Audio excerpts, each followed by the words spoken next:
Nurlan bəy, salam, hər vaxtınız xeyir olsun. Məlumat verim sizə ki, burada beton qalınlığı az qala 30 santimi keçir. Bu bir dəlik. Daha gəldi bu tərəfə. Bu ikinci dəlik. Bu üçüncü dəlik. Bu da dördüncü dəlik. Xeyirli olsun. Deməli qardaş, bu da içəri tərəfdən dəliklərdən bir.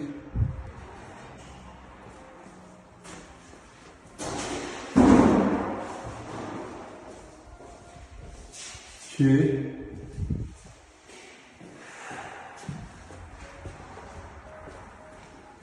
Üç.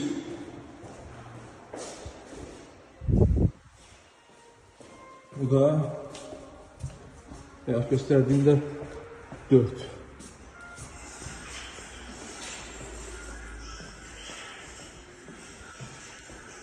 Ne oldu?